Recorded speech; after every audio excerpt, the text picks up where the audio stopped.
In the United States, we're proud of the crops we grow. We've got a nation of hungry Americans and even hungrier livestock, and god damn it, our crops keep this great country fed.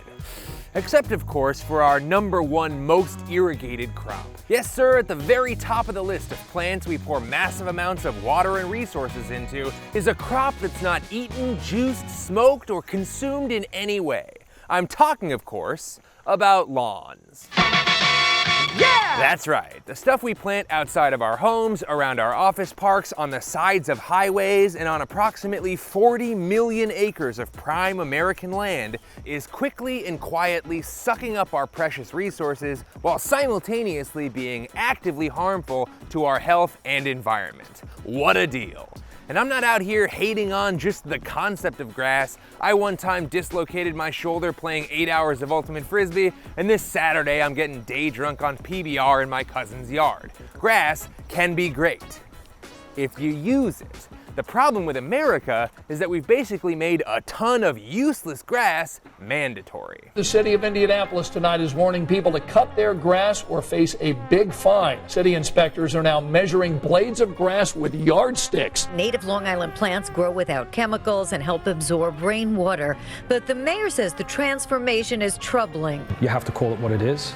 That front yard looks hideous. She was arrested and spent a week in jail for what started out as an HOA complaint over her lawn. Yeah, homeowners associations force people to grow grass under penalty of fines. Countless municipal codes include vague anti-weeds legislation that prevents people from having more interesting plants than just regular lawn grass. And there's enormous social and cultural pressure for everyone to have a thriving little grass patch, or else they're a bad person. They got the property, God give it to them.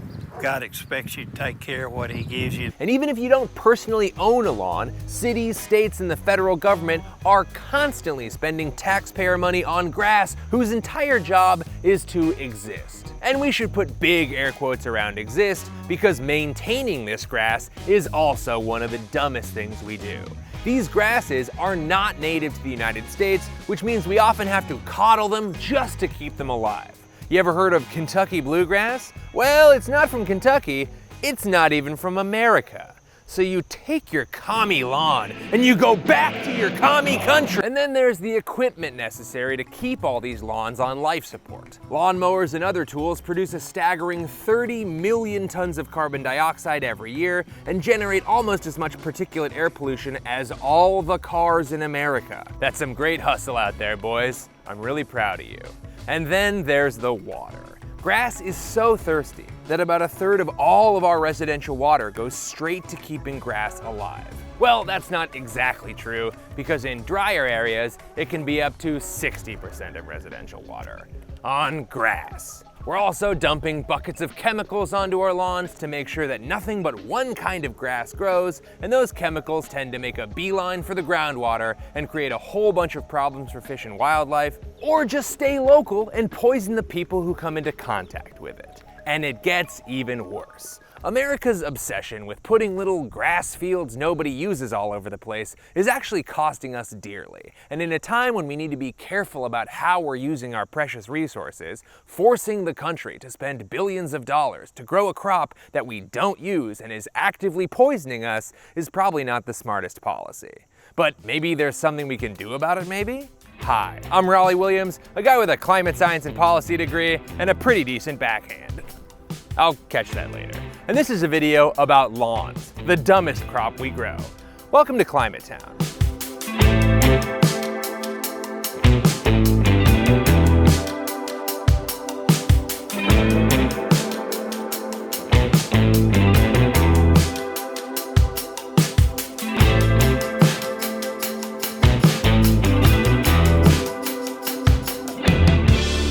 Now, extremely rich people have been obsessed with lawns for centuries. First, it was a big-ass clearing where you could show off how many hungry goats and sheep you had. Then aristocrats in France and England used their lawns to show off how many slaves they had. Obviously, wealthy American landowners liked the sound of that, and they began maintaining lawns of their own. George Washington had one, Thomas Jefferson had one. Basically, if you got to rap in the Hamilton musical, chances are you had a nice patch of grass to call your own. No way! All right! right! Yeah! But despite a desire to emulate aristocratic lawns, they were very rare and extremely difficult to maintain in the US. If the work requirement wasn't bad enough, the climate over here made it extremely difficult to even get that grass to grow. None of these lawn grasses we now associate with the American suburbs are native to the United States, which means they'd need a little help from Uncle Sam.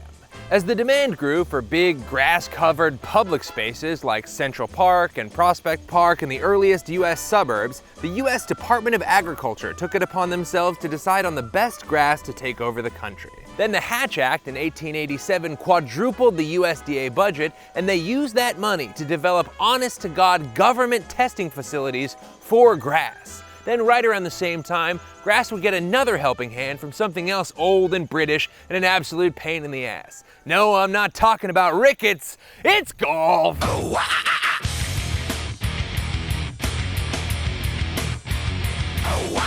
The first organized golf courses in the US opened in the 1880s, and by the year 1900 there were already almost 1,000 of them. And good lord, these motherfuckers required some serious grass. With golf exploding in popularity, a few courses banded together and founded the United States Golf Association, also known as the USGA. And the USGA was researching grass varieties at the exact same time as the USDA.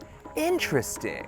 And actually, if you look at the logos and you compare them, the only difference is a single letter. And if you just take the G and rotate it a little bit, and then you take the stem and you sort of smush it down into the D, it's the same letter in the same organization.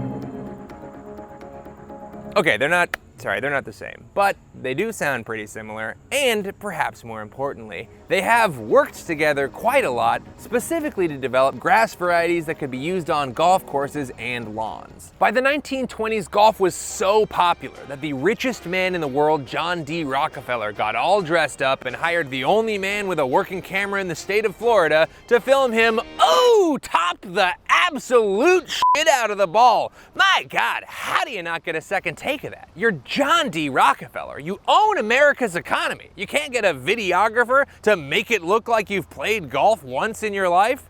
Whatever, you can't worry about that, because right after the roaring 20s, it's the Great Depression. Everyone's struggling, nothing's growing, and America wasn't slapping grass all over the place because they couldn't afford to waste the money. Until... uh-oh, everybody's dad, you've been waiting for it. It's your time to shine. It's World War II! Over hill, over dale, we have hit the dusty trail, and those caissons go rolling along. Now, I don't know how much you know about World War II, but America pretty much kicked that thing's ass. And as we lifted ourselves out of wartime and free of the Great Depression, a few things lined up to give lawns their final push to dominance. During the war, the US government needed to make a bunch of TNT and other explosives, and one of the key ingredients was nitrogen. So they built a bunch of facilities that could isolate nitrogen, and my God, the bombs they made. After the war, we didn't have as many people to blow up, but we still had all these nitrogen facilities. And do you know what else uses a lot of nitrogen? Synthetic plant fertilizer. Hi, hi, he, in the field artillery. Also during the war, we were developing a bunch of chemicals that would either kill people directly or kill plants so people couldn't eat, and then they'd still die just a little later. After the war, those same chemicals could be put to work killing our new enemy, plants that we thought were bad. The front day and night where the doughboys dig and fight.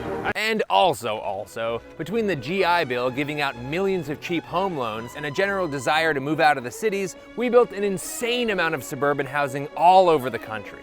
Developers would rip out the trees and slap together a bunch of homes, but then they'd have a big f***ed up wasteland of dirt and houses. Oh, they're always doing things like that around here. It goes on all the time. Instead of waiting years for trees and vegetation to grow back, developers would just cover the whole thing up with some nice, quick grass. Those caissons go rolling along. They had an almost sexual attraction to grass. Listen to the way they used to talk about it. People love grass. The sight of it inspires and relaxes them. Its velvet rug rounds out the earth's sharp edges. Grass is nature's vital gift to man. It covers and forgives man's mistakes and inconstancy. Grass is immortal, vigorous, aggressive. I sure would like to f*** some grass. Pretty soon, anyone buying a house in the suburbs was also being inducted into the cult of grass, and more of America began to look like this.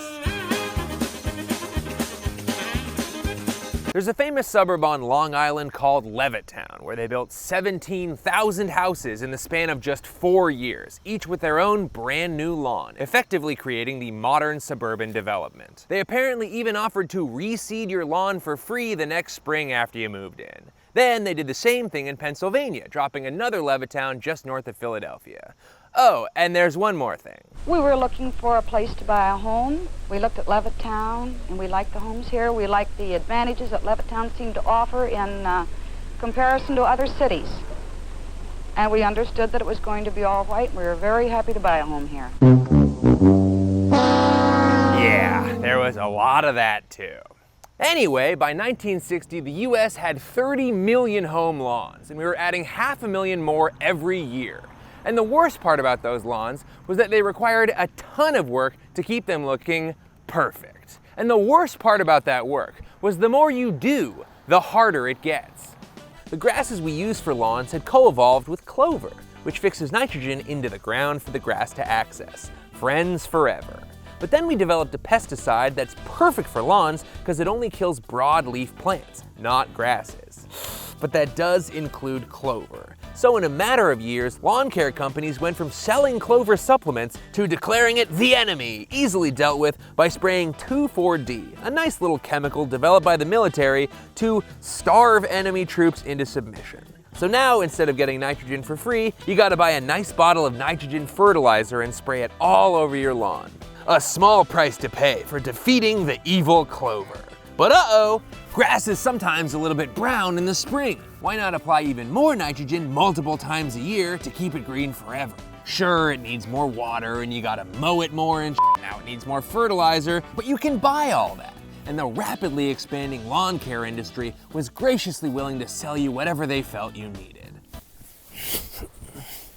And you can't have a good lawn without mowing it frequently to keep it short and neat. Shorter grass means weeds can grow more easily, and constantly cutting the tops off of grass stresses their biology, but you can fix that too. A little herbicide, some fungicide, you need a mower, an edger, and a weeder, and now some hoses and some sprinkler systems. You need a whole shed full of tools and chemicals to keep this baby alive. You could get the new Scott's Lawn Care System. It's an annual weeding and feeding program. I'm fertilizing my lawn with the Burgess Fluidic Lawn Feeder. Just pound Job's solid spikes of fertilizer into moist ground. I'm John Manley, president of So Green. My quality Winter Pro fall fertilizer has no crushed rock filler. And my God, did it work. In 1946, there were just 100,000 mowers sold in the US. But by 1959, Americans were buying 4.2 million lawnmowers every year. The lawn care industry numbers are a little hard to pin down, but one expert puts the home and garden sales at $4.5 billion in 1960 alone. By the early 80s, Americans were using more synthetic fertilizer on just their lawns than all of India was using on all of its food crops. And again, there's nothing inherently wrong with grass. A lawn is a nice place to have a picnic, and if you're a kid trying to kick a soccer ball, it's really helpful if there aren't a ton of rocks and tomato plants in the way.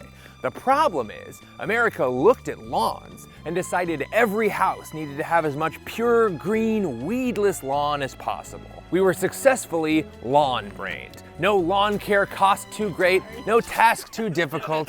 We love lawn. We love you, lawn. Unfortunately, lawns did not love us back, because it turns out a lot of this stuff is really, really bad for us. I think there is no doubt that the use of pesticides has resulted in extensive damage to wildlife. Wherever we have conducted careful studies, we have had losses that averaged 80% or more. During the past years, do you think that the public was sufficiently appraised of the potential hazards of pesticides? The answer I could say very quickly is no. In a twist no one saw coming, all these amazing new murder chemicals we developed were having some unintended health consequences. In the 40s and 50s, Americans were blanketing their lives in a new pesticide called DDT that was touted as an atomic bomb for pests.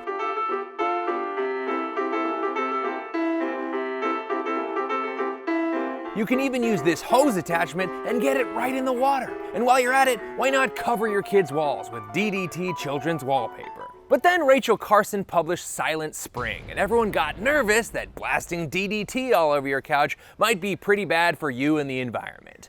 Whoopsies! But then we successfully banned DDT, so that should pretty much be that. Oh no.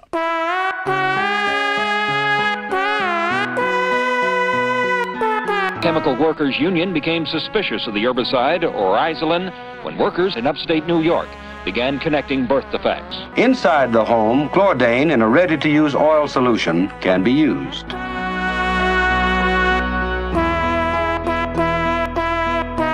And then there's glyphosate, aka Roundup. Weeds, no problem. A shot of Roundup kills weeds and grasses. I'm a loving husband and a real good dad, but weeds just make me rattlesnake mad. Now Roundup has a new sharpshooting wand. I'm sending them weeds to the great beyond. Nothing kills weeds better. Buy Roundup now, and you can save up to $120 on American Airlines tickets. Yeah, this one is still widely available all over the US, and I bet you see places where it's sprayed pretty much every day. It is the most heavily applied herbicide in history. But somehow, this former groundskeeper got cancer, then sued the makers of Roundup, a little mom-and-pop shop called Monsanto, who were forced to pay him $289 million in damages. There's also an incredible interview clip that I first saw in an H-Bomber Guy video, featuring an industry shill, claiming that Roundup is completely safe for humans to drink. You can drink a whole quart of it and it won't hurt you. You want to drink some? We have some here. I'd be happy to, actually, but not really, but... Not really? I know it wouldn't hurt me. If you say so, I have some glyphosate. No, I'm not stupid. Ah, okay, so you... No, but I know... So it's dangerous, right? No, people try to commit suicide with it and fail fairly regularly.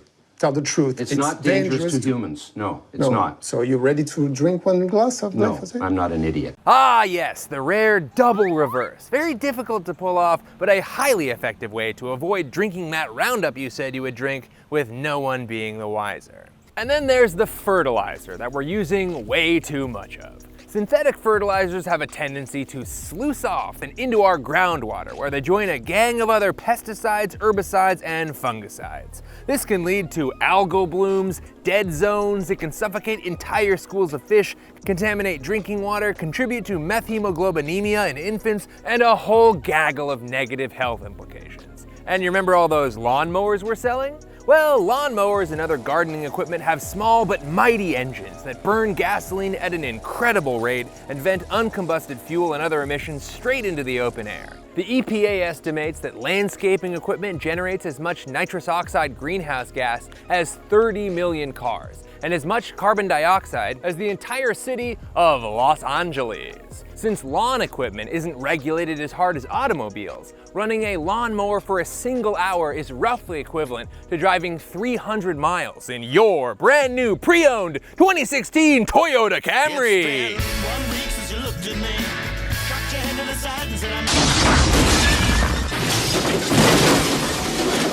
This next part freaks me out because I have a fear of bodily injuries, so I made co-writer Matt Nelsen write it.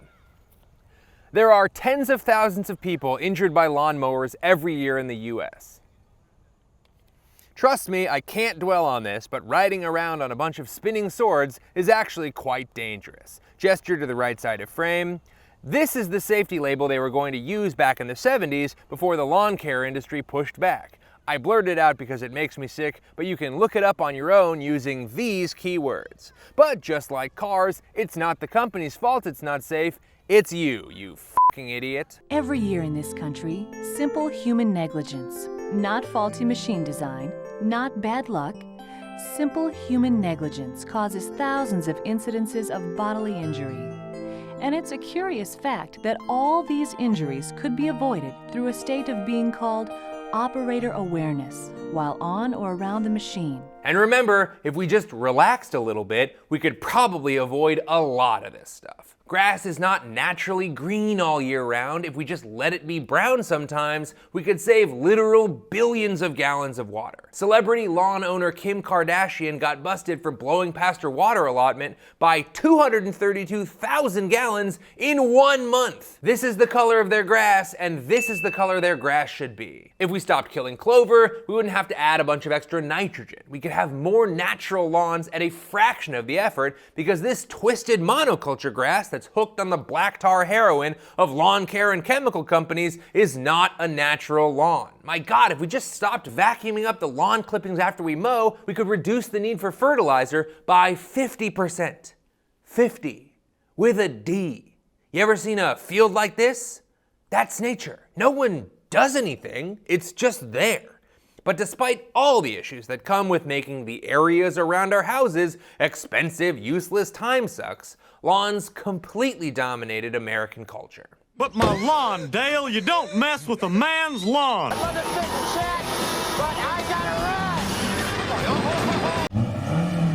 Get off my lawn. Lawns now cover an estimated 40 million acres of the US. That's larger than the entire state of Georgia. Lawns are the #1 most watered crop in America by a country mile. We water more acres of grass than the next 3 crops combined. There is so much grass that Massachusetts and New Jersey are 20% lawn. My God, the lawns. But even if you wanted to get rid of your lawn and maybe plant some flowers or, God forbid, vegetables, in a lot of places, you can't. Some people in Commerce City want to make their lawns more drought resistant, but an old city landscaping code just won't allow it. The city of Odessa is taking action against overgrown lawns, issuing notices of violation to multiple homes that aren't in compliance with the city's code of ordinance. Tonight, a man in Fort Lupton is preparing to go to court all over a fight on whether or not the plants he planted in his yard are weeds or actually native flowers. Kibler was issued this citation for violating city code and ordered to cut all of his work down to at most 6 inches. Yeah, in almost every municipality in America, homeowners are required by law to cut their grass on a regular basis and keep the property in a neat and clean manner, usually setting a maximum lawn height of 6 to 8 inches. These tend to be called weed laws, and let me tell you, their Google SEO has gone down considerably in the last few decades. Check it out. But you can find the less popular lawn-based weed laws on the books in city after city after city. The bottom line is you can be fined by the city if your lawn ain't right. These laws can prevent people from removing their useless lawn grass in favor of planting native grasses and flowers that take less water and attract things like butterflies and other pollinators. Another group that's preventing us from rethinking lawns is the dreaded Homeowners Association. Albuquerque City Councilors mowed down the idea to let homeowners in a neighborhood association break their covenants and put in more water-efficient yards. That's good news for some homeowners associations that require residents to keep some sort of grass in their front yards, but bad news for people who favored replacing the green with the less water-consuming vegetation. The ordinance would have been another example of more government interfering in private rights. I'm sorry, another example of more government interfering in private rights?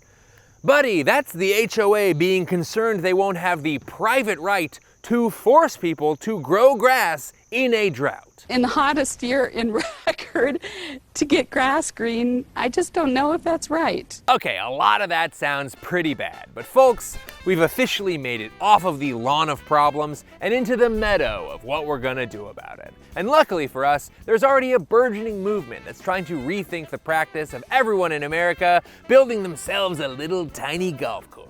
Perhaps the best direction to look is the American West, where constant droughts and water restrictions have already forced residents to deal with the reality that lawns require a ton of resources, and it's actually not that critical to make everybody grow them. To their enormous credit, some of these states have already reversed course on their horniness for lawns and begun placing restrictions on the installation of what they quite accurately call non-functional turf grass. In Arizona, where every city asks, can people live on the surface of the sun? They've reduced lawn ownership the old-fashioned way.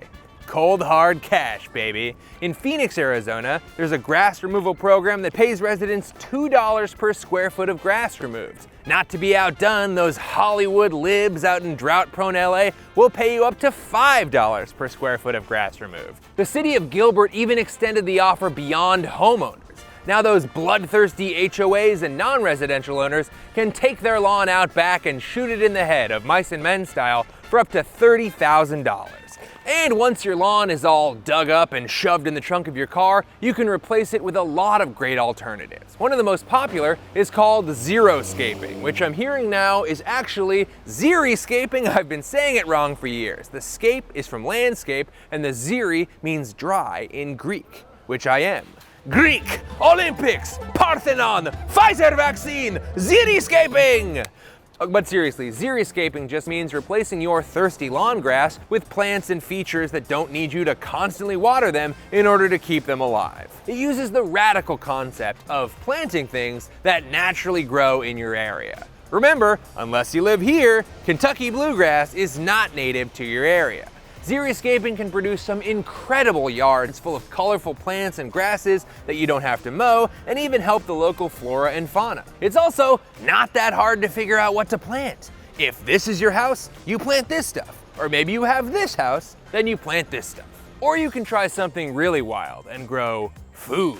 For yourself or others. Everyone knows someone who eats food. You can grow zucchini or strawberries or tomatoes. I don't know where you live, but it's a pretty safe bet that if you can grow a non-native monoculture of grass, you can also grow something way more productive. Now, sometimes you might run afoul of your homeowners association or an archaic weed law, or you might just have a nosy neighbor with nothing to do, and that sucks. I am sorry. Obviously, every situation is different, but luckily there are a ton of groups that are out there helping people make the switch. There are even entire YouTube channels that are exclusively tips on how to do this. I don't know the half of it. I'm not an expert. If you want an expert, consider checking out groups like Wild Ones, Rewild Your Campus, or Planet Wild, link in the description. The social and legal pressure that is trying to keep America grass-brained is a genuine hurdle. Grass has crept into our imaginations, and it's genuinely difficult for me to envision an American suburb that doesn't have its little grass square in front of every house. But I also think Americans are capable of realizing that the status quo lawn is not necessarily the only way to live our lives. That isn't to say I think we should rip out every lawn in the country, or that people who enjoy maintaining their lawns are dumb. I'm just saying it's dumb to keep blindly grassing ourselves just because that's what we've always done. I think we should be asking ourselves questions, like, do we want our families to play on grass that's been treated to shit with chemicals that have dangerous health implications? Do we feel comfortable with nitrogen and phosphorus washing into the water supply? Does the multi-billion-dollar lawn care industry have our best interests at heart, or are they maybe in it for the money? Do we need to crank through gasoline to make sure our grass stays short and hungry? Do we have lawns because we actually want them, or because they were already there and now we feel like we have to keep maintaining them? And if your answer to these questions is that you do desperately want a chemical-fueled crew-cut monoculture, then I guess go for it, but don't make your neighbors do it. And if you think that maybe trading your health, money, and water for some grass that you don't use is a bad idea, then it might be time to kill your lawns. From the beginning. It's a callback. Whoa, location change. Okay, here at Climate Town, we're a team of 4 people, and we make these videos by loading up our backpacks with equipment and trekking our asses all over New York City. And almost every piece of gear we use, from our tripod to our backpack to our bike-mounted phone case, is from a little brand called Peak Design. Their equipment is, and I am not exaggerating, the best in the game. And that makes sense because it was created by people who are obsessed with design over everything else. They guarantee their products with an insane lifetime warranty, they treat their employees well, and they've never taken on investors, which means they'll never have to cut into the quality of their product to pay off a bunch of rich dudes. But more important than the stuff they make is the shit they give about the planet we're all living on. They were the founding members of the Climate Label, which is a certification that pushes companies to quantify the impact they're having on the world and then start spending actual money to decarbonize their operations and supply chains. The Climate Label is a voluntary certification that requires businesses to do a thorough accounting of their emissions and then devise a meaningful strategy that even I agree is no bullshit to both reduce and offset those emissions. And in a time when corporations are quietly deleting their net zero pledges from their websites, it is incredibly cool that Peak Design is putting their money where their mouth is and encouraging other companies to do the same. And just so you know they mean it, Peak Design offered to do something they never do. They gave us a promo code for this video. So here you go, you can use the promo code CLIMATE for 20% off the best gear we've ever used. Peak Design. Christmas come early, everyone. And if you're wondering about that slogan, our producer Daniella got so excited when she heard we were getting a discount code that she just blurted out, "Christmas come early, everyone!" And honestly, I've never heard a better slogan. So peak design, we use the gear all the time and we love it. Christmas come early, everyone. And you made it to the end of the video. We're gonna have some goofy little bloopers at the end of this part because some people on Patreon told me I should do that. And frankly, I listen to the people on Patreon. They're great people.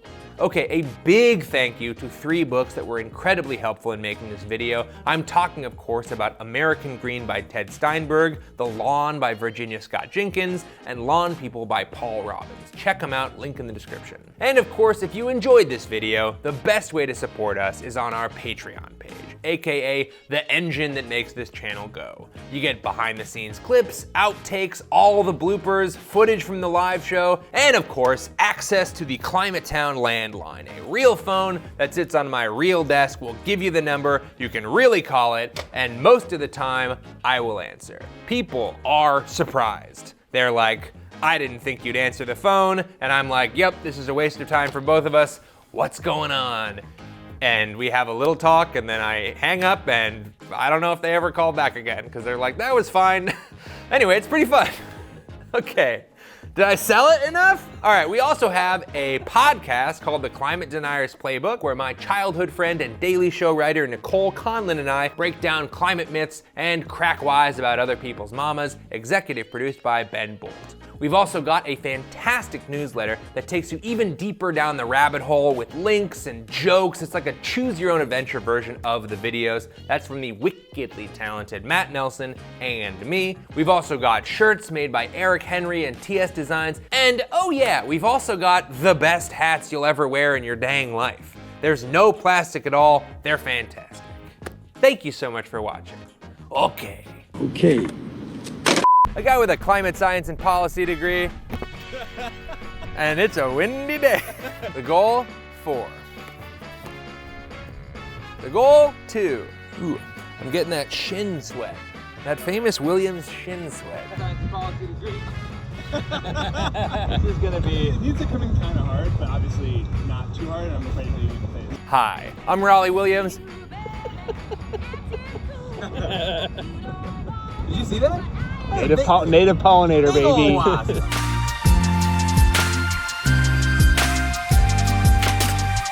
have not tried marijuana.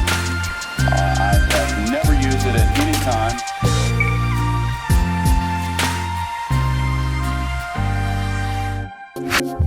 Did you hear that pop? Goodbye.